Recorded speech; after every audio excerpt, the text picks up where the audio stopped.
Comedy Virat Kohli brand అంట.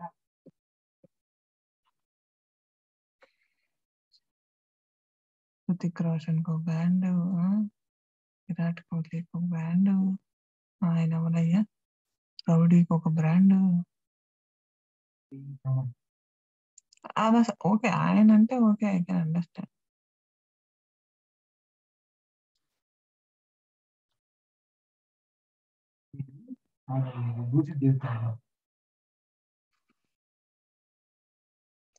వాడు కుస్తీదల్లాగే embossed పెట్టాడు తప్ప షర్ట్ మీద ఆ పేరు, nothing else is.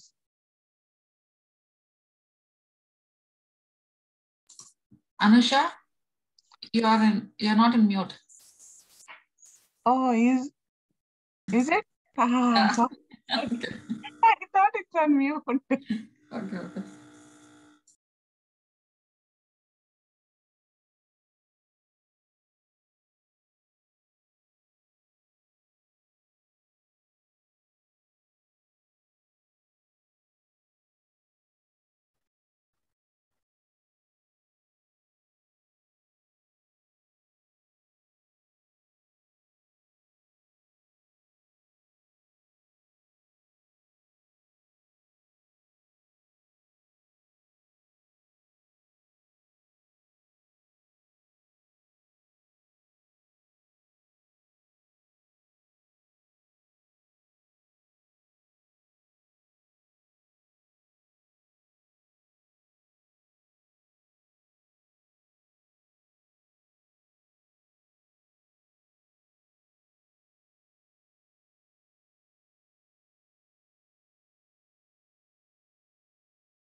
Hello.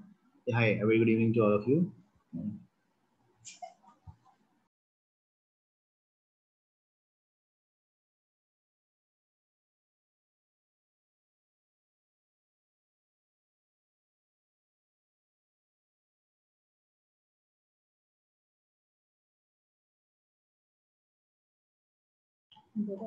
So let's just start in 2 minutes, right? So I think some people are still joining in.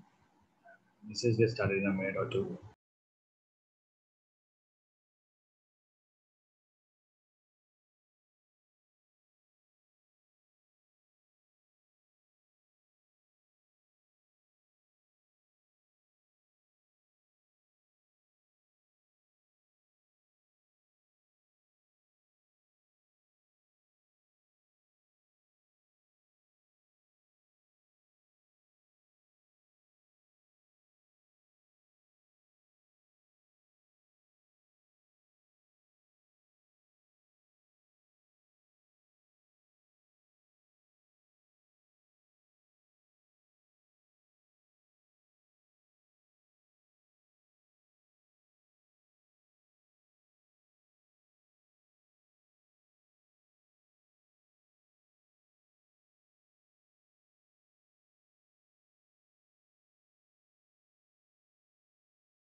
Amit, Hello.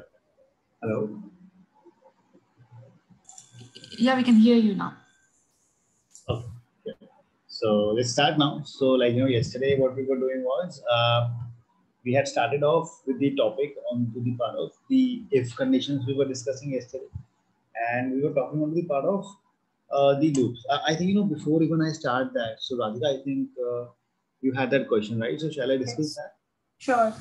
You want me to show So or do you have it open? I'll do it. So no problem. I'll just show you to others as well, so that I think that is part, the small part to me. It's although it's a part of this the dashboard only, the action filters that we create. It's just more elaborated on that.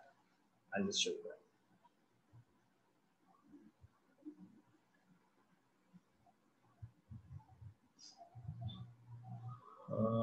Okay. So I'll open one of the files that I already have.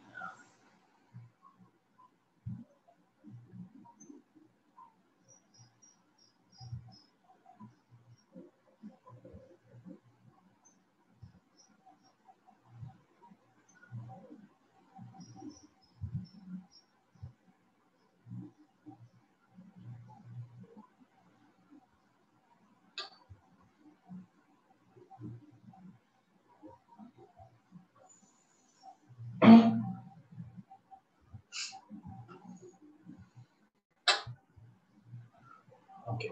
So now, suppose this is the dashboard that we have.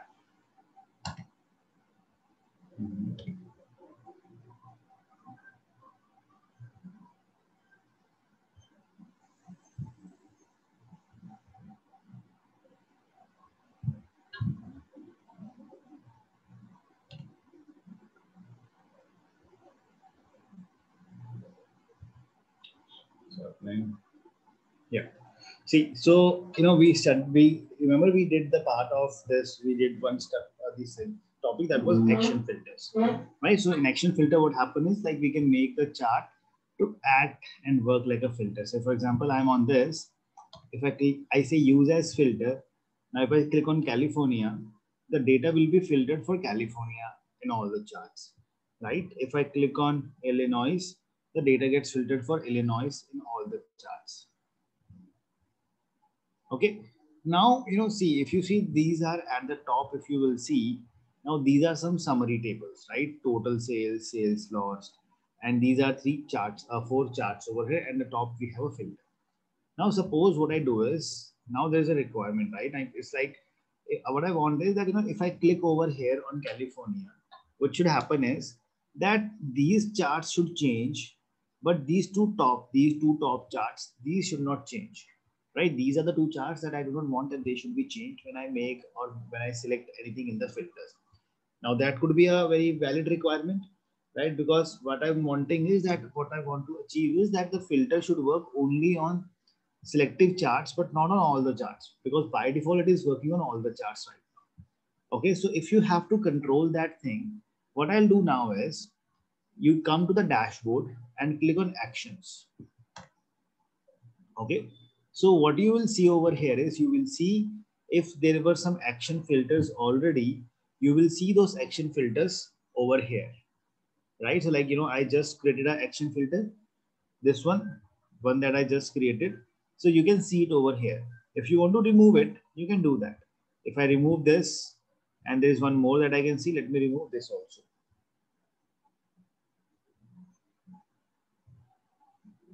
Right, so if I now remove it, so what you can do is you can actually apply the action filters from this menu also. Right, so now if you see, this will not work like a filter. So if you come to the dashboard and click on actions, you can apply this filter from here as well. So the option that I had shown you, that was a shortcut. If you click on add action filter, this menu will open up. So do you all have it? Are you all, if you can all open one dashboard, so that will just help you quickly.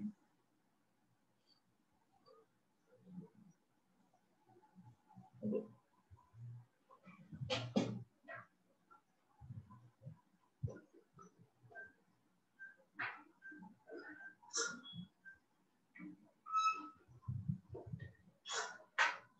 Okay, so if you will see right now over here, when you click on add action filter, so this menu comes up. Now this menu is, very self, explanatory, but there are a couple of options that you will see. See at the top, you see there is an option of source sheet. At the bottom, there's an option of target sheet. Okay. Source sheet means that which sheet do you want to make, or do you want to act like a filter?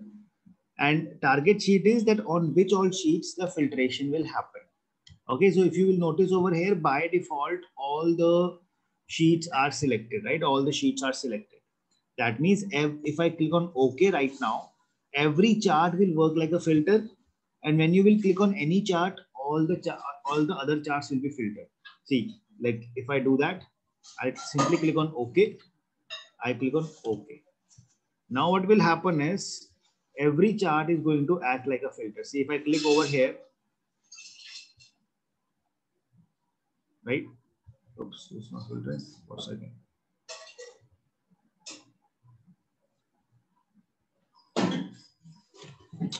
Is it not applied? Actions. Oh. Actually, I have chosen this menu.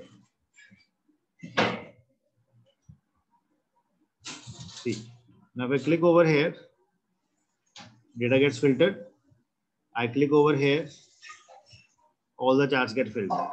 So right now what is happening is whatever I'm selecting, the data is getting filtered in all the charts. But if you come back, actions, let me just check this, which sheet is it? This is sheet 3. I come to the dashboard actions. Now let me edit this filter. If I edit this, now from here, I am saying that, I don't want to keep all the sheet as a filter. I want to keep only sheet 3 that should act like a filter. Okay, I want only sheet 3 to act like a filter. Okay, and target means that I want that the filtration effect should come only on sheet 1 and 2 and not on the other sheets. Not on the other sheets. I don't want to filter. Guys, just give me a moment.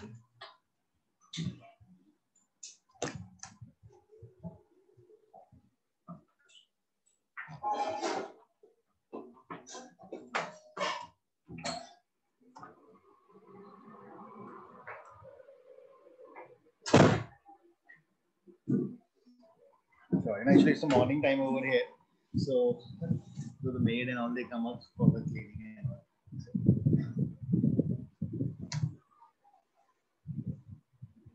Yeah. So now I was saying, see what I'm doing right now is, so if I click on this sheet 3, so I'm saying that I want only sheet 3 to work like a filter, and target is that the filtration should happen only on sheet 1 and sheet 2. Sheet 4 and 5, they will not be filtered. Getting it? So now if I click on OK, right? So what is sheet 1 and sheet 2? Sheet 1 is this, sheet 2 is this. Oh, sorry, sheet 2 is this line chart. So I'm saying these two charts should be filtered, others should not be filtered. So now you will see, if I click on California, right? These two charts are changing, but these 3 haven't changed, right? If I click New York, again, you can see the same thing. If I click on this, again, you can notice same thing. Only 2 charts are changing, not the rest of the 3. These are not changing, right? Why they are not changing? Because in the dashboard, in the actions, we had defined that this filter that we are applying, when I select something on sheet 3, only sheet 1 and sheet 2, they should filter, not the other ones. Clear? Is it making sense to all of you? What will happen if we select sheet 3 also as target sheet? So sheet 3 is the same sheet, the map that we have, right? So that is the same sheet, sheet 3. So technically you won't see any difference in that. So if you select this part over here, so now you see they just get grayed out. So that was the map of the sheet 3. So it is just showing that name over there because technically it shows all the sheets that you have placed on the dashboard. So it won't matter if we chose that sheet also. It won't matter. Then it's just going to get grayed out. That's it. Okay. Now, just 2 more options that you will see over here. See, when you apply the filter, you have 2 more things that you can control. And that is run action on and clearing the selection wheel. See, run action on means basically when the filtration happens, when I select something. Okay, when I click on a region, then the filtration happens. I can also choose the option of hover. See, if I click on hover, now what will happen is I will not click on it. See, I am just hovering my mouse and you can all see the filtration happens. So I'm just moving my cursor over here. That's it.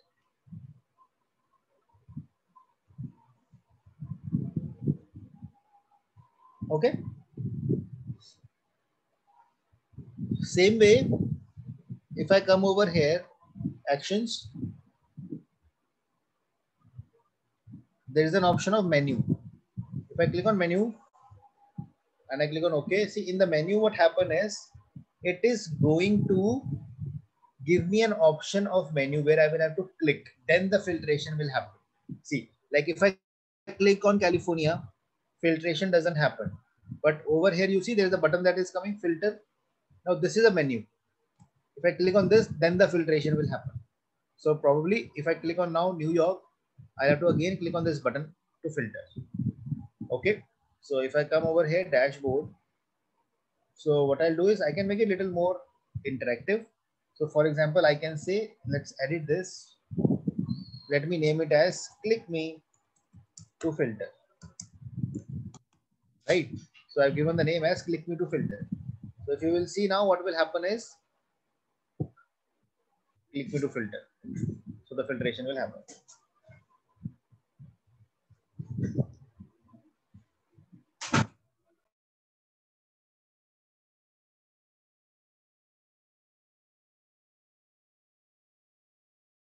Yeah. Everyone, is it clear? So can you think of any use case of this type of a filter that you have? That, you know, like why will you like to give this option of click me to filter? Any reason that you can think of, any valid use case?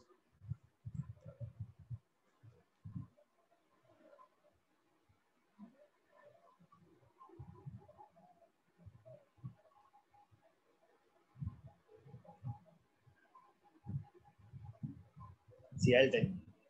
If suppose you have two dashboards, see, because you know when you work in the real-time scenario in the real company, so in one file you will be creating multiple dashboards because data is so huge. You cannot put all the information in one single dashboard because that will make it very clumsy, because you cannot put like 20-30 charts in one go when you have to do a detailed analysis. So what I do is, suppose if I have dashboard 2 with me, okay, I have a dashboard 2 with me. So what I want to do is, I am trying to say, see over here I have a segment analysis.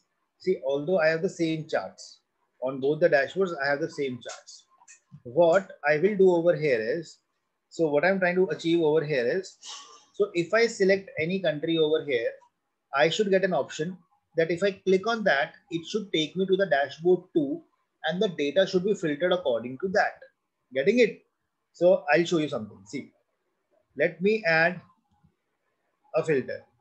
I am saying dashboard actions and I'll add action filter. I'm adding new filter and I'm calling it as take me to dashboard 2. So I am applying the filter on sheet 3 and now I'm saying source is dashboard 1 sheet 3, target is dashboard 2. It should take me to the dashboard 2 and it should filter the sheets. And I will say select a menu and show, and this also I'll just explain you what this is. I'll just explain. Right now I'm giving it as menu.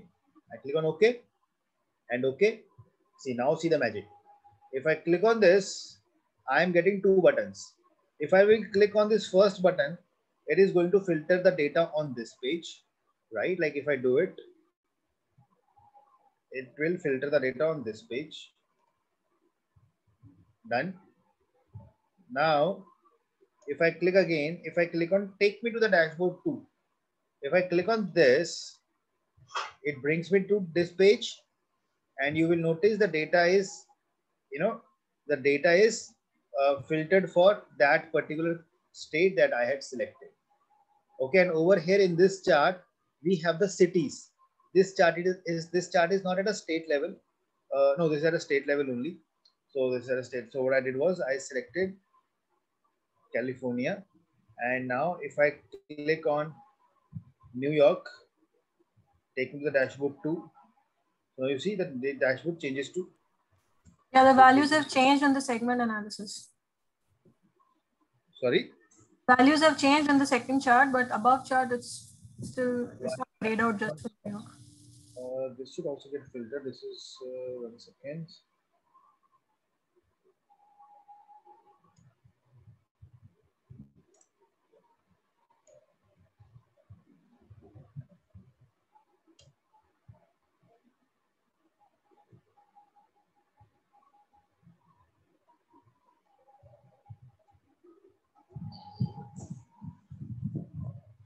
Oh, so sheet 3 because it's the same chart, so that is why it's getting a problem. See, what I'll do is, this is the same sheet that is being used over here. So let me do one thing. Let me just make a duplicate of this and see. I'll show you the practical scenario of this. Now this chart is a state level. Let me add cities in this. I'll add cities in this chart.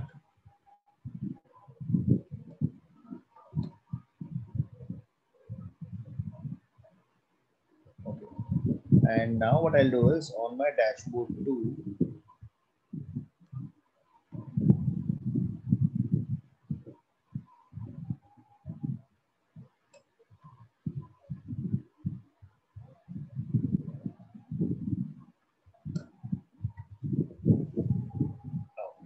so let me come back, dashboard, actions. So this is, now what is going to happen is, if I click over here, see now if I select Colorado and I say take me to the dashboard 2, now I will be having the cities of Colorado, just the cities of Colorado. And this chart is showing me the segment analysis of Colorado, right? And same way, if I come back to the dashboard 1, now if I select California and I say take me to the dashboard 2, now it shows me only the cities of California, right? It shows me the cities of only the California. And this is the segment analysis of California. You see it? So basically I'm filtering it from there and I can see the analysis over here. So data is getting drilled down based on that, right? So if you go back and you remove the filter and you come back to the dashboard 2, you will have complete data in this. So you can use this dashboard, as an independent resource also. Like you select something and then the data gets filtered. You can apply the filter over here, or you can filter it from your selection over here and see the detailed analysis of that particular state on this dashboard. So you can drilling, you are actually navigating from one report to another. So this is what the benefit of this filter from of this the menu option is made. So you can, what you can all do is you can try to build something like, try to create a home button, right? Try to create a home button. So what should happen is that if you click on that home, so what it should do is it should take you back to the dashboard 1. So try to do this as a part of your, activity, that it should take you to that. If you add that button, it should take you to that home page. Okay. Have you sorted?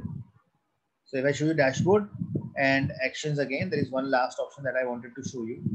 Like click me to the filter, and if I edit this, see, one is run action on. Run action on means that when the filtration should happen. And then there is a second option, that is clearing the selection wheel. Clearing the selection wheel has 3 options. One is show all values, one is leave the filter, and one is exclude all values. See, show all values is like when you clear the filter, right? If you filter something over here and when you press escape, all the data comes back. But if you change that option, and you make it exclude all values, what will happen is when you will clear the filter, the charts will get empty. See, if I filter and I press escape, the charts go blank. Now, if I select the make next selection and I filter it again, then the data comes up, and when you press escape, clearing the selection, it makes the chart empty. It makes the chart empty. So this is what happens over here on these charts. Okay. And you have third option, that is leave the filter. So if you click over here on actions, on this, you click on edit. Oops, not this one. this one, and you say edit. And now if you say you want to leave the filter means, see, I filter something and I filter the data. Now this data is for Illinois. If I press escape, it is still, these two charts are still showing me the data of Illinois. If I press California and I filter the data, now the chart is for California. But if I press escape, still this chart is showing me data for, it's still showing me the data for California only. Right? So leave the filter is, let the filter stay there. Whatever I have selected, I still should show the data for that particular selection only. Okay. So leave the filter is something that is not used much, right? Because Actually, in the assignment, that is what we have to use. In the second assignment, they want us to leave the filter so that the values don't change even after you deselect the options. deselect the things. Yeah, and there's one more thing in the filter. If you can please edit the filter. Huh? If you can edit that filter, there is a last option of target field. You could please explain that also.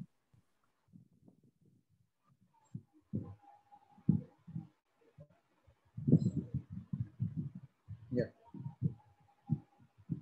See, you have selected fields. You are, so this target, this fields over here. Yes.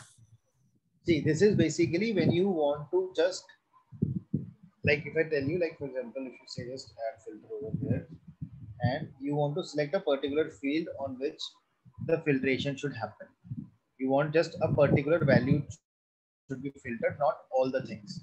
So you can use that, right? Like for example, you want sales to be filtered out, right? So source this, and you just want to filter the sales in that case. So you can choose those fields over here.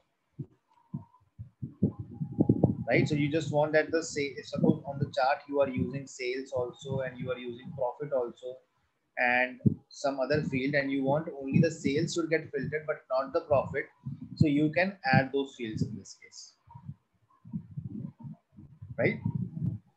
When you say all fields, everything will be filtered, but when you select only one particular field that you want that the data should be filtered on that, so you can just select that field, only that particular field will be the filtered in that case. Can we choose different source field and target field? You can do that. You can use different sources, because right now in this case, so if you will use the concept of data blending, so in that you have multiple this sources that you use. So over there you can use a different source also. Like right now I just have one source in this, so it is going to give me that one single source itself. And in fact, you will see multiple sources option you get in this filter also. Like when you choose this filter option now. So when you say apply to worksheets using related data sources, if you have multiple data sources, the filter will work on that also. Okay.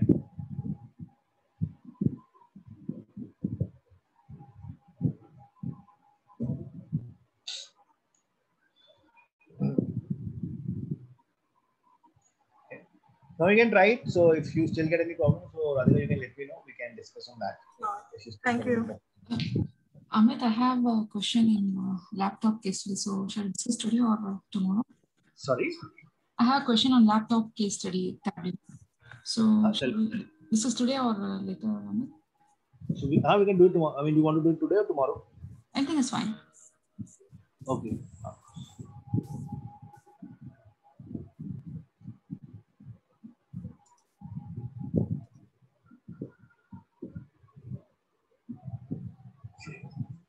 So loops, I hope you all remember, right? Loop and conditions.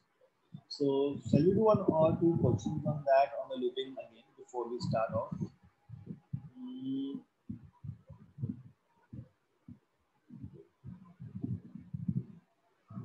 Let me just give you one question on the loops. So I hope you all are able to catch the concept, right? Up till now, the things that we have done in the Python. How many of you over here are from the known coding background? I'm from non-coding background. Okay, so how are you finding it? Are you finding it easy to use? Bit difficult. Because right now we are just doing the basics right now. Yeah, I know. So yeah. So let's do one thing. Let's just do one or two examples in that case, and then let's move on. So let me know. So if you feel any point that if you want me to go through or something more examples or something like that, you can let me know. I'll definitely take care of that. Sure. Sure.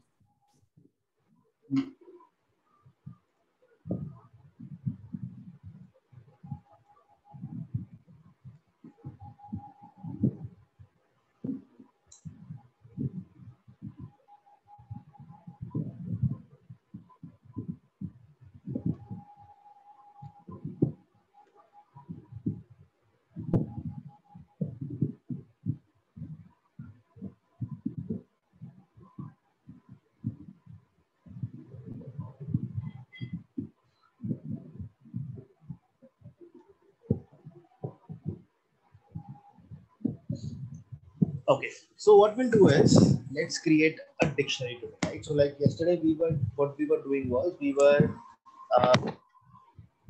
basically what we were doing yesterday was we had used the loops from the context of list, right? So we created a list and then we were writing a loop to check the values.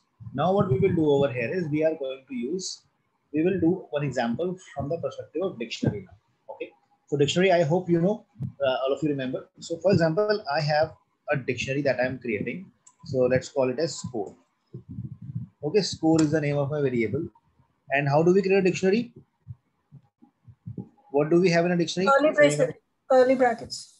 Curly brackets, right? So I put curly brackets.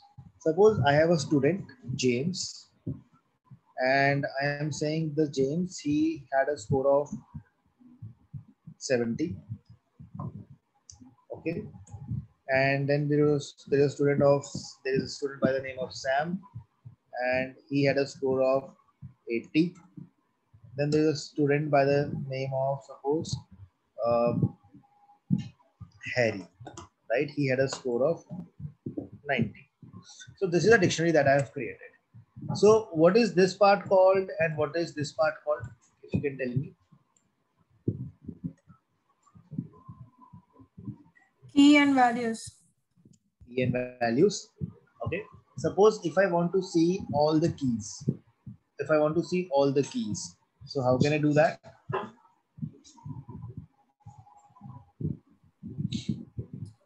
O dot keys bracket. O dot Keys bracket. No, bracket. Brackets. Right? O dot keys. You can see the keys. You want to see the values. Score dot values. Right? So you can see the values also. And if you see items, so you can see all the things. Okay. Now what I would like to do over here is, suppose let's try to do one thing.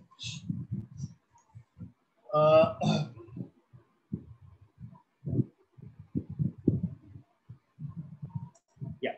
So write a loop wherein what I would like to do is I would like to display the marks of Sam. Right? Write a loop where I would like to display the marks of Sam.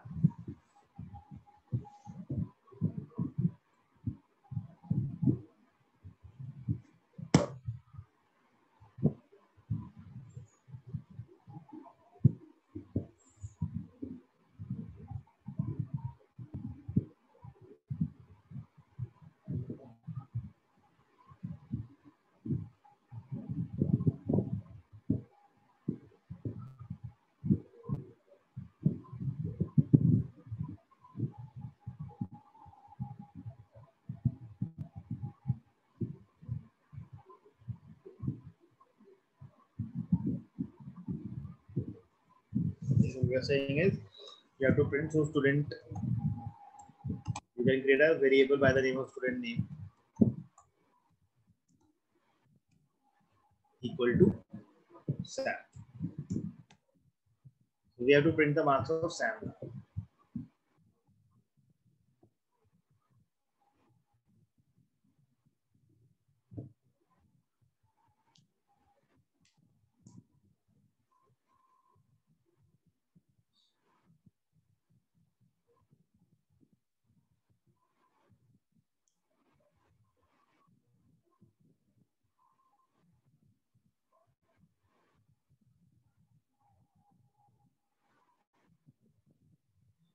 See, what we do is now, right? If you remember, now this is a dictionary. Okay, in this dictionary, how many pairs do we have? See, you know, one key and value is a pair. So how many pairs do I have? 3, right? So in this data right now, I have 3 pairs with me. So technically, if I say for I in score, okay, if I say for I in score, so how many times this loop will work? 3 times. 3 times. 3 times. This loop is going to work 3 times. Now in this loop, what I'm saying is that if I, because when the first time the loop is going to work, it is going to pick up this pair. It will pick the first pair, right? It will pick the first pair. See, we use keys to match the basically the value that we are looking out for, and value is the output of that. Okay, the value is output of that. So I say if the I is equals to over here Sam, right? If I say if I is equal to Sam, then what I want to do is I want to print, right? What do I want to print? Value of Sam. I print I. The 80, right? The score of that, Yeah. the particular that number. So what I will do is I will say print the score that I have of that particular I, right? Score of I will print that, and that's it. I get it 80. Right? If I have to find the score, I could have made it dynamic. So I could have used a variable name also over here. I could have said if I is equals to student name, I get this. If I change the name of the student name, I make it James. So I get 70.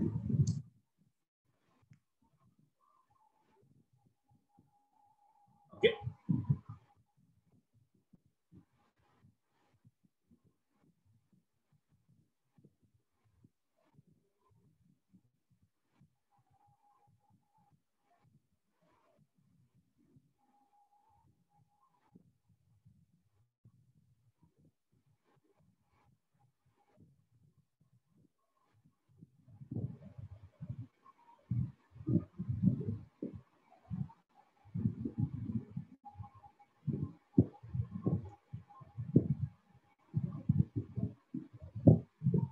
Yep. Are we sorted on this?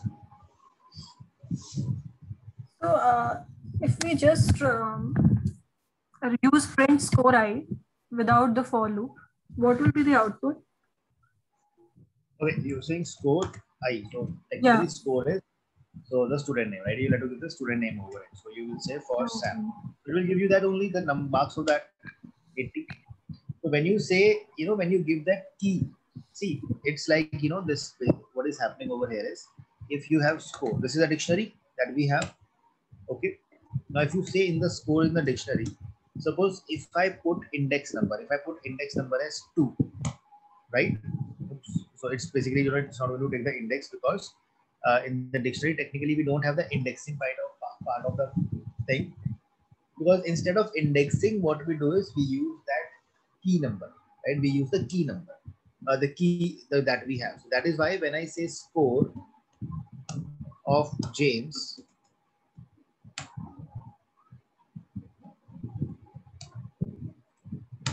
it gives me 70. So we don't give index number, we give the key value. So that is what we have done. But yeah. Can we use score dot keys and in the keys bracket we can give the key number? Will that work?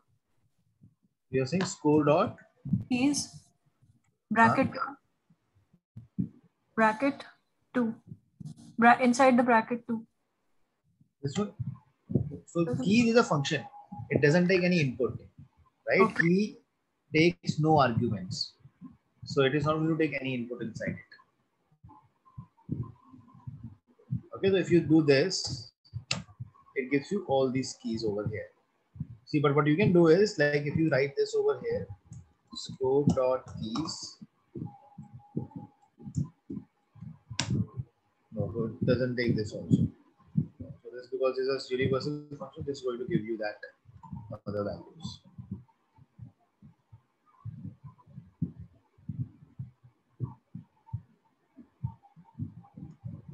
Okay. So technically, so basically, so in the dictionary, the idea of creating a dictionary is this, that you don't have to give an index number, you have to pass a value, right? If you have to give an index number only, in that case, you will make use of list. Okay, so instead of index numbering, what we have done is we have used some names for that index naming. So that is where we are using the keys, which we call it as, which is where we are using dictionary, which we call it as key, and every key has a value.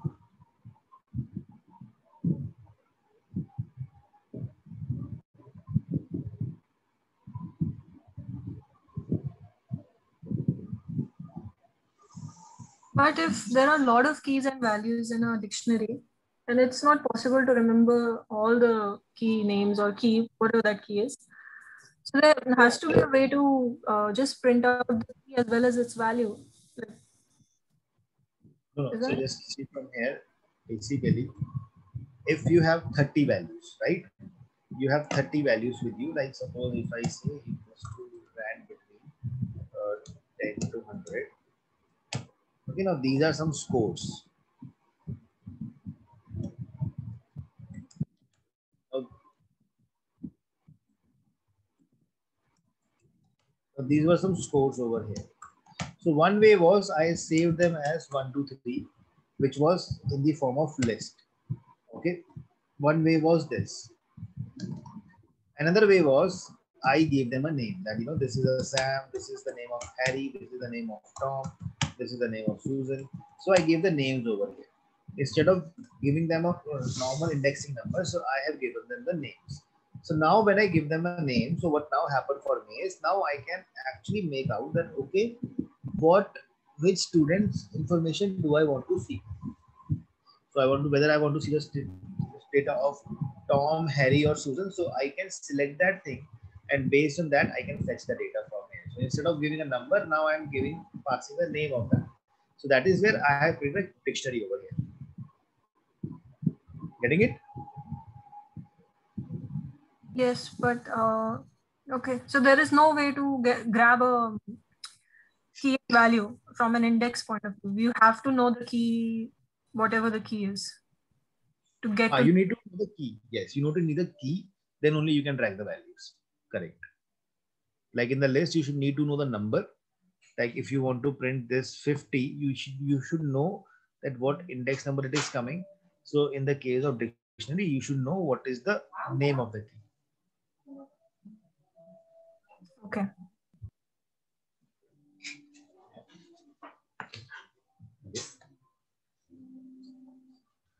So yep, so this is what we were trying this thing in the Python over here where we saw this. See now if I ask you something about it.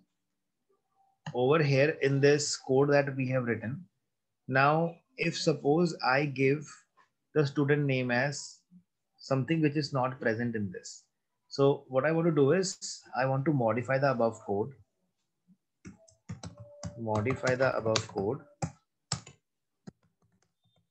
that if the name of the student you are trying to search is not present, it should give you output as the student data not available. So can you modify that code?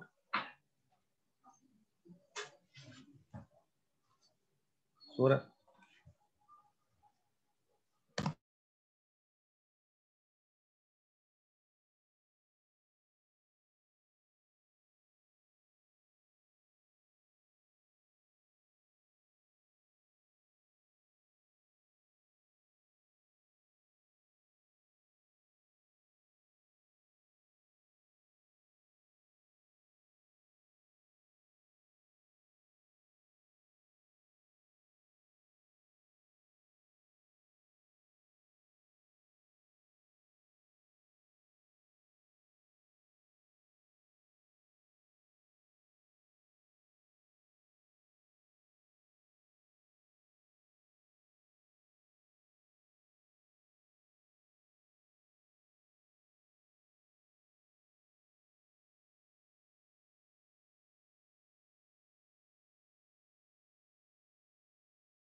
Student name.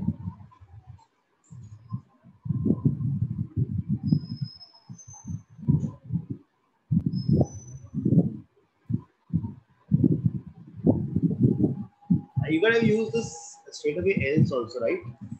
Amit, if I used else, but I'm getting this the output thrice because we have three sets in dictionary. I'm getting the output 3 times. Yeah, No, I'm also getting the same. else part, you know, you will have to take care that how you put it. Okay. So that's the Then only thing. indentation error is coming if I am, keeping them out of that if loop.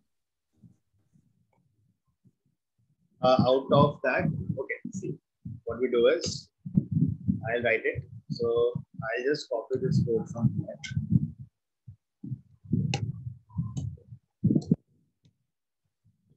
So now I'm saying for I in this scope, if student name, if I is equal to student name, print, then this. See, what we do in this scenario is, right? So what we do in this scenario is we have a statement called as break. See, right? What we have is we have a statement called as break.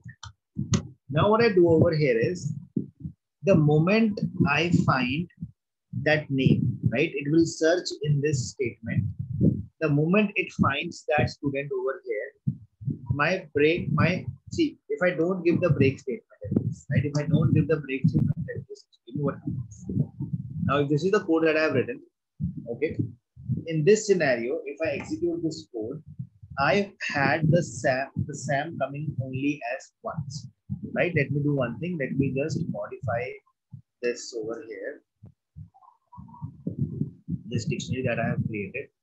Let me just make a dictionary over here.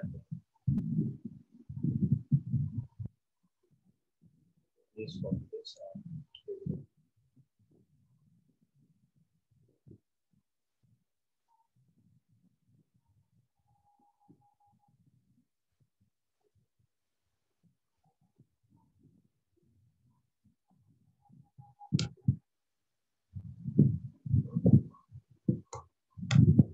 Okay, so now I have created a dictionary in which I am having James 70 and Sam is something that is coming twice. Okay, now if I execute this code over here, see, this is the same code that I had written previously. Now, how many output do you think I will get? 1 or 2? 2, right? So technically, I should have got 2, but what I get is, oh, sorry, I have found it with this name as James. Let me just change the student name and let me call it as, maybe let me do one thing. Let me write James over here, Sam over here, right? So if I write Sam over here, right? So now if you see over here, I am saying the name is equals to Sam. So what I get over here is I get output as 90, right? So why 90? Because what happened over here was the code it executed for the first time and it printed. And at that time, what was the print that was coming? That was output was coming to be as it would have been 80, and then it would have been 90. Okay, so it print the output as 90 over here. So what I do now is I add a statement of break inside. Okay, now what I do is once again, would I execute this?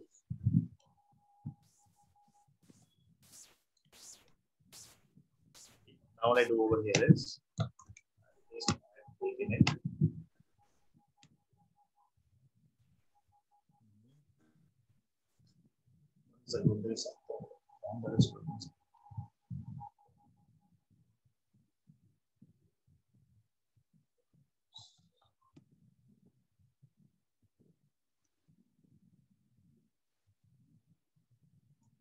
Oh, because you cannot have the same key value. Yeah, you cannot have the same value. That is why it's not just taking that last one over here. What I wanted to show you was, should I do? Because there are 2 statements that we use. One is break and one continue. Let me just give it another example. Let's go apart.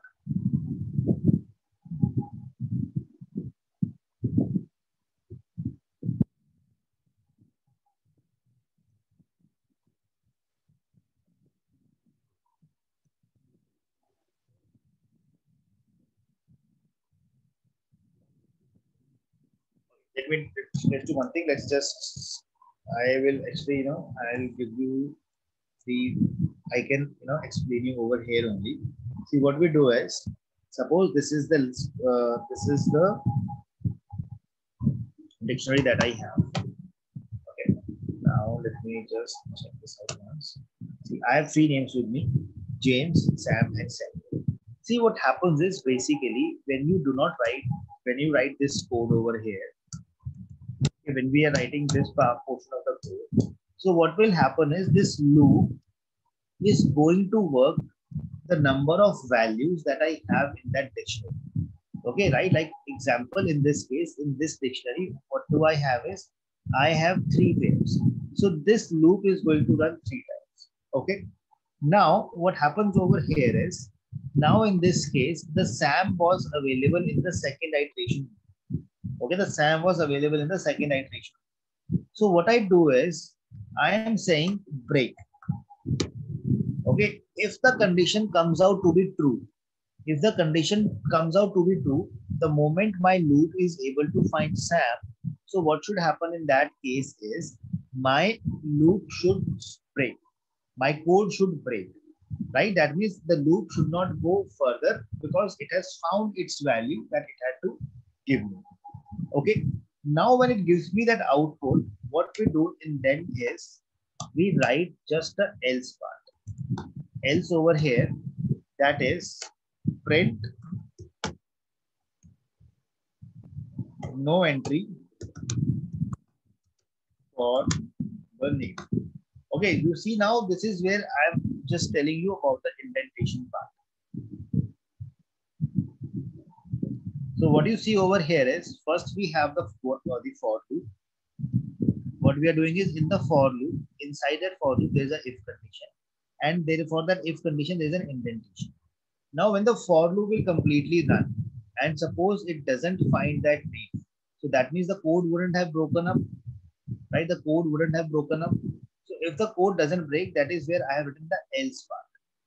Okay, so in this complete code, if the name is not found, it is going to execute else, and it will give me no entry for the name, right? So if I just come over here right now, if I say then if I is equals to, suppose I see the name as, I can give any name over here, suppose Bill. Okay. Now if we run this, no entry for the name.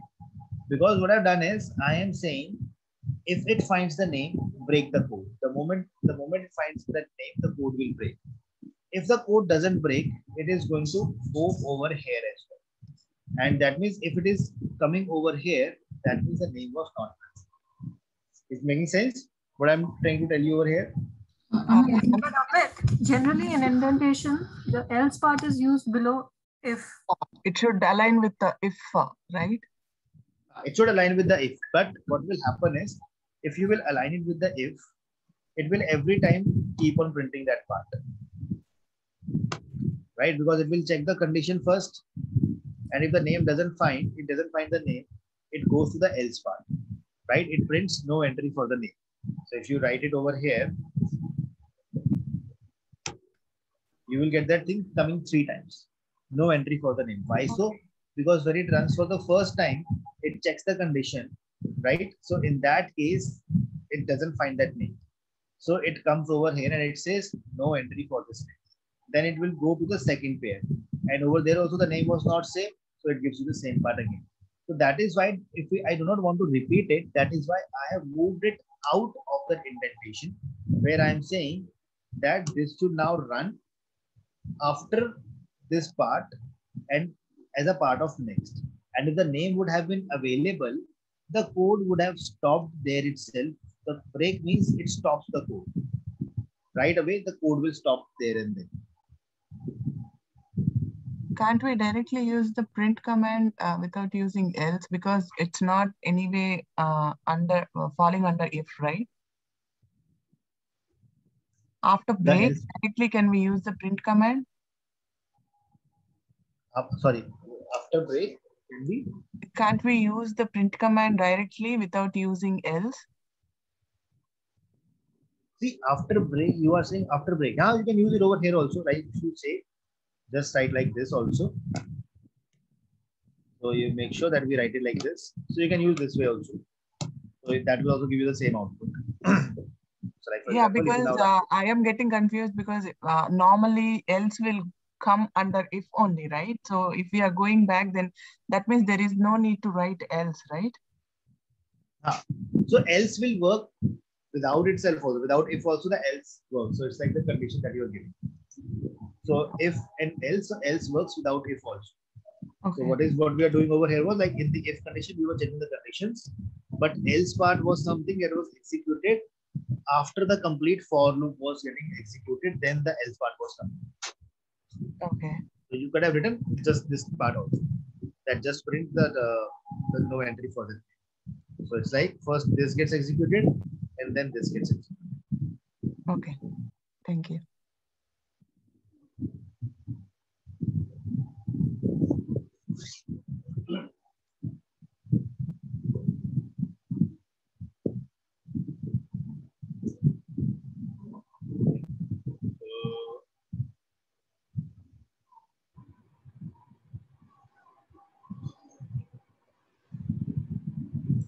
Now, like we have seen the for loops, right? Similarly, in the Python we have another type of loop that is called as while loop. Anyone who has some idea on what are while loops? Did it long back. Forgot about it.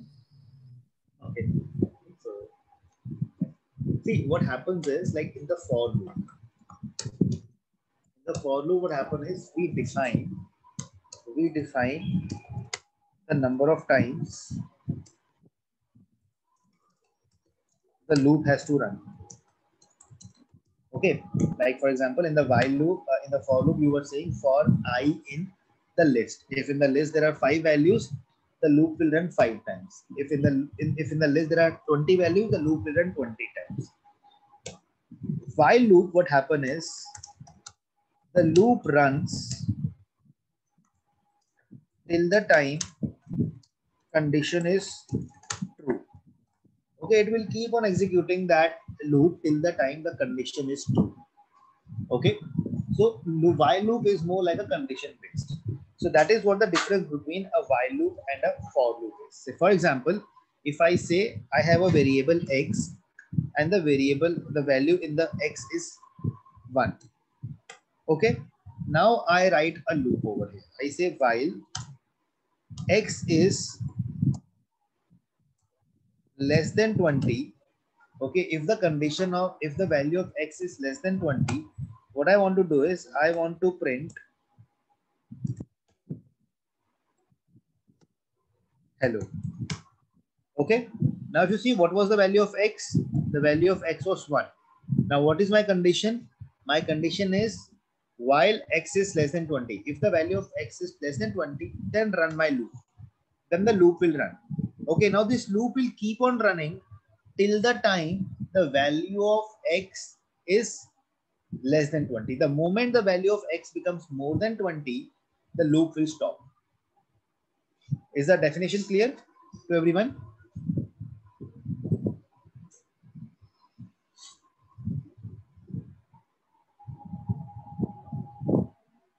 Okay. See, now what happens over here is if I run this loop. Okay, now if I run this loop, now the value of x is 1. Okay, now please understand it. So when I'll run this loop now, when the first time the loop will run, it will check the condition. The value of x is less than 20. So it goes and checks that is the value of x less than 20. Condition comes out to be true, it will print hello. Okay, now it will come back to the loop again. It will check the condition again while x is less than 20. Now again the value of x is 1. It is less than 20. Condition is true. It will print the hello again. Don't you think the loop will go in the infinity in that case? Because value of x is 1 every time. Every time you will check the condition. Every time you will check the condition, it will be true. So it will keep on printing hello again and again. Do you agree? Yes, class? Right? Yes. If I print it, see, it has gone into that. It's printing hello, hello, hello. It's not stopping. right? So it keeps printing hello over here, right? You see, it's again printing. It's not stopping because the condition is true. Till the time the condition will not fall, till the time the condition will not fail, it will keep on printing hello. I will have to forcefully stop it. I have to forcefully stop it from here. That please stop running my code. Now I'll come back over here. So I need to do something inside it so that the condition should fail. And what I can do for that is I will say x equals to x plus 1. So I will have to add an incrementer. So what will happen now is when the loop will start, initially the value of x was 1. Inside the loop, I am saying x equal to x plus 1. So when the first time the loop will run, at that time the value of x was 1, but when it comes inside the loop, the value of x will become 2, right? Because I have added 1 to it. So it will come outside. Now the value of x has become 2. Now we are checking is 2 less than 20. If the condition is true, it will print hello. It will now the loop will run 20 times, right? Now the loop will run 20 times. The moment the value of x becomes 21, the loop will stop, right? So now if I run this, it is going to print hello 20 times. So you see, I got the hello 20 times because the moment the value of x becomes 21, the loop condition fails and the loop stops.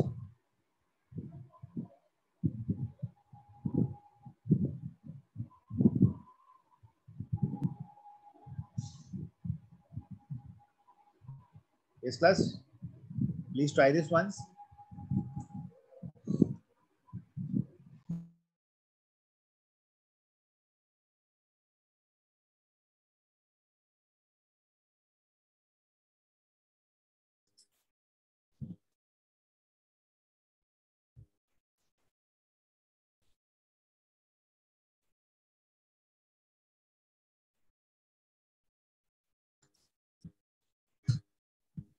It's not printing the result. Yeah, it's not printing for me too. Sorry. It's not printing the result. Can you share your screen? Sure.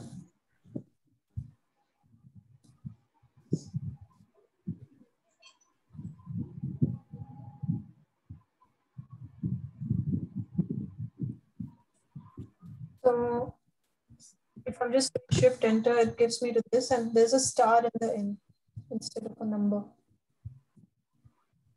Star means the code is still running. Oh. So star means the code is still running. One second. So, can you stop it? Just click on the stop button. Okay. Should I run it again? Let's do it. Okay. Yeah, it's running now. All right.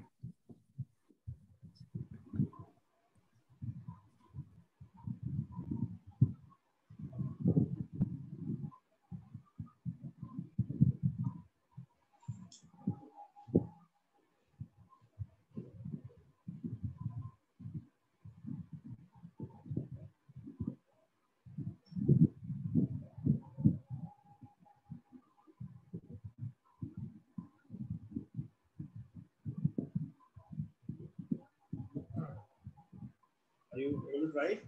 Now, can you using the table of using the while loop? Can you print the table of 5? And the output should come like this. The output should come like this, basically. The output should come like this. 5 multiplied by 1 is 5. Multiplied by 2 is 10. So can you write a code using the while loop to print the output like this?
Yes. No, that one is wrong. You can ignore that. It's not looking fine.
Yes, Rama. So this is what, like this is similar to thing that we were looking at.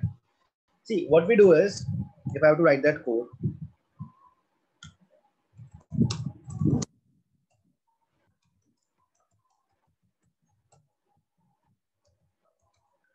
what we do is, if I say x equal to 1, okay, I am defining a variable x equal to 1. Then I say while the x is less than equal to 10, okay, while I'm saying while x is less than equal to 10, what I would like to do is I would like to print the 5 multiplied by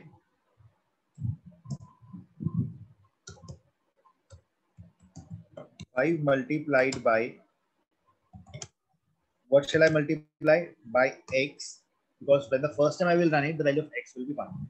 5 multiplied by x is x into 5, right? 5 multiplied by x. Now, when the first time the loop will run, right? When the first time the loop will run, the value of x will be 1, right? Then what I will do is I will say x equal to x plus 1. Now the value of x has been incremented by 1. So x will become 2. You see now, 5 multiplied by 1 is 5. 5 multiplied by 2 is 10. And it goes up till 10 now.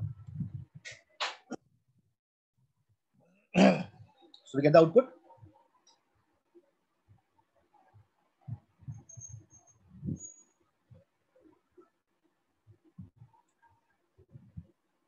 This class. Have you sorted on this? So I've simply said 5 multiplied by 1 is 5 multiplied by x.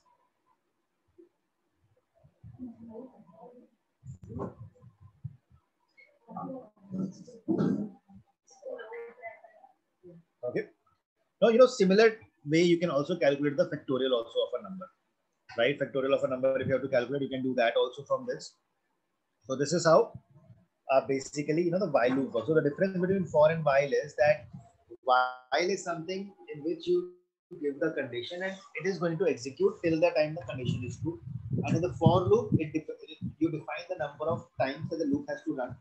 You define that thing in the starting of the loop, right? When you create that loop, you define that thing right over there.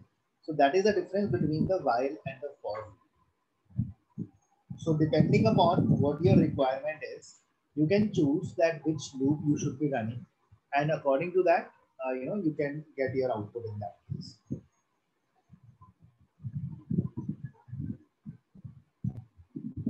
Any question till here?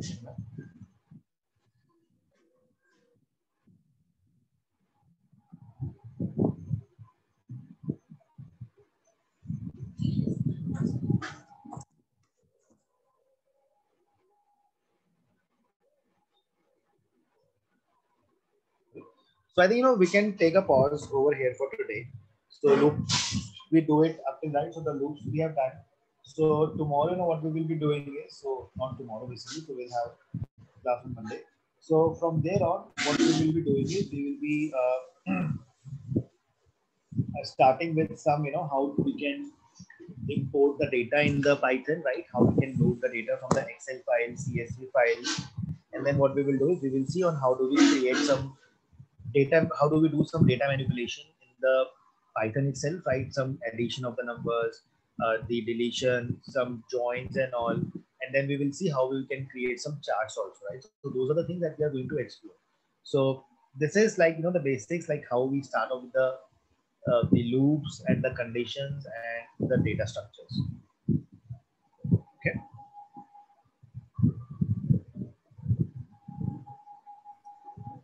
Okay.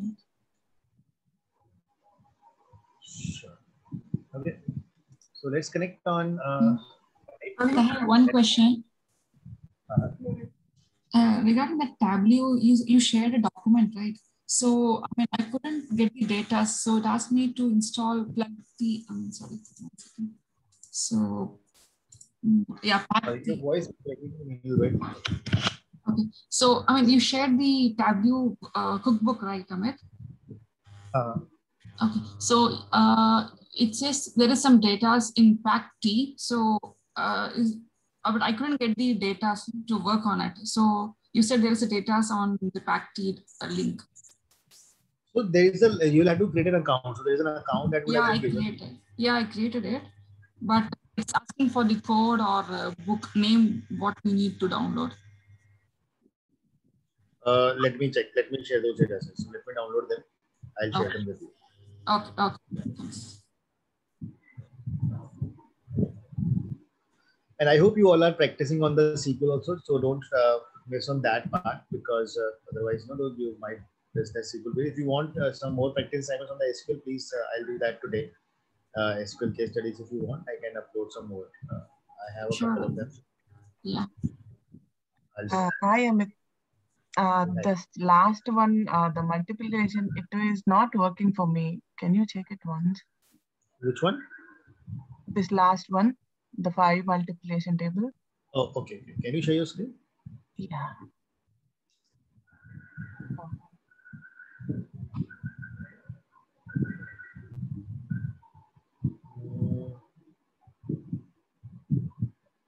Oh, it's click on stop.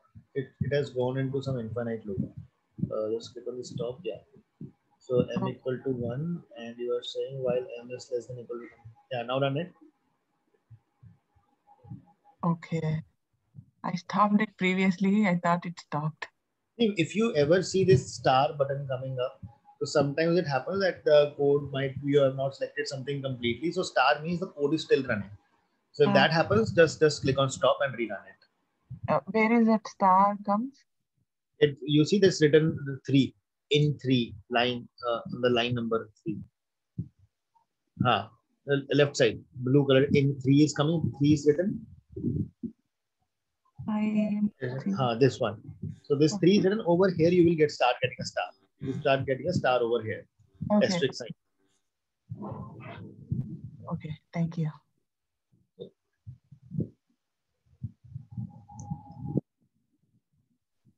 Amit, I was reading there is a d.iter_items function. Items function where which we can print out all the tuple keys and values. Keys and values, both the things will be printed. But I'm just trying to find if there's a way we can somehow have an index or something. If we don't know the key name, then. Well, see, like idea is this, right? So basically, you don't know that you don't have the indexing for that the keys over there. So you will find the values with the help of the key that we define. So that is why we have defined key and values. If we could have used the index number only, so that is where we would have used list in that scenario. So that is, the whole idea is. Okay. So that is different, the data structures, the list and the dictionary. But in list we don't have key value pairs. It's more like an array, right? We just have values. Yeah, in the list you just have the values. So you have the score, right? First score is this, second score is this, third score is this.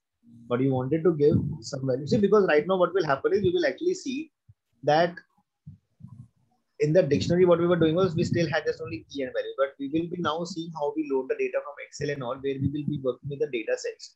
So over there, also you will have like indexing number, but when you have to find the data by a name, right? Like you want to see the data of a particular student, you will always be using that value only. So, Even in real-time scenarios, like even in office, we'll know key which we want to find out. Sorry? Even in real-time scenarios, you're saying we'll always know what we need to find the value for. Yes, yes. You will be knowing it, that what Okay. values you have to find out. Okay. Okay. Let me do one thing. Let's on Monday, like what I'll do, let's do some more questions on practice only so that we get clear on this. So I'll just bring some questions. So we'll work on that. Okay. And will you be sharing something? You were saying yesterday you shared. Yeah, actually I just forgot that. I'll do it today. I'll just do it right away only so that Yeah. Yeah, I'll do it right now.